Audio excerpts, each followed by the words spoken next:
This audio reading is taken from the book Words of Wisdom for Daily Life by Charles Spurgeon.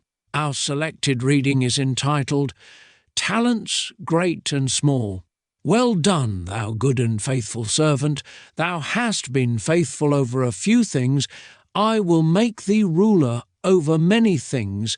Enter thou into the joy of thy Lord. Here comes Whitefield, the man that stood before 20,000 at a time to preach the gospel, who in England, Scotland, Ireland, and America has testified the truth of God, and who could count his converts by thousands, even under one sermon.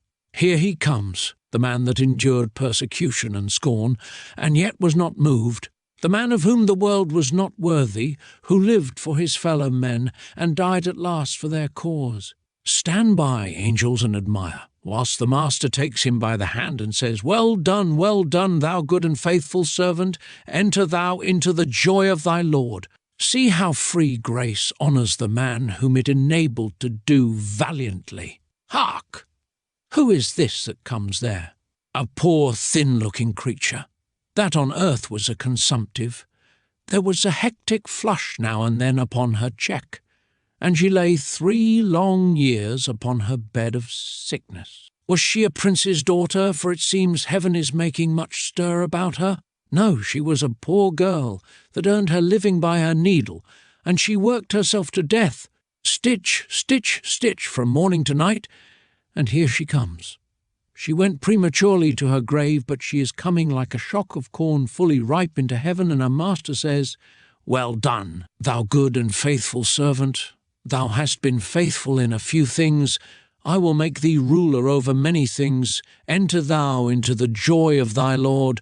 She takes her place by the side of Whitefield. Ask what she ever did, and you find out that she used to live in some back garret down some dark alley in London. And there used to be another poor girl come to work with her. And that poor girl, when she first came to work with her, was a gay and volatile creature, and this consumptive child told her about Christ. And they used, when she was well enough, to creep out of an evening to go to chapel or to church together. It was hard at first to get the other one to go, but she used to press her lovingly, and when the girl went wild a little, she never gave her up. She used to say, "Oh, Jane, I wish you loved the Saviour." And when Jane was not there, she used to pray for her, and when she was there, she prayed with her. And now and then, when she was stitching away, read a page out of the Bible to her, for poor Jane could not read.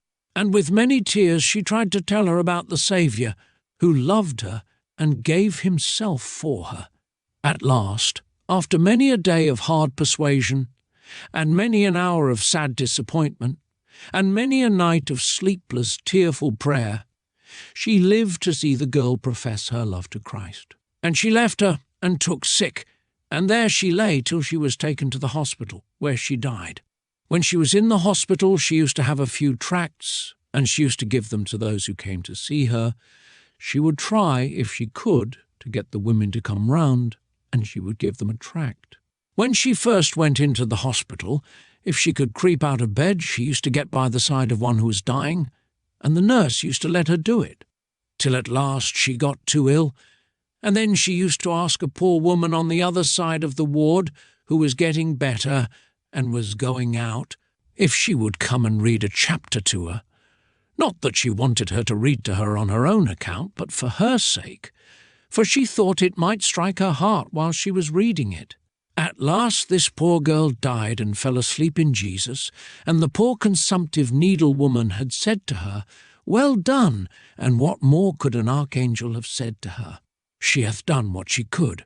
See then, the Master's commendation and the last reward will be equal to all men who have used their talents well. Ah! If there be degrees in glory, they will not be distributed according to our talents, but according to our faithfulness in using them, as to whether there are degrees or not. I know not, but this I know, he that doeth his Lord's will shall have said to him, well done, good and faithful servant. This concludes our reading. Thank you for listening.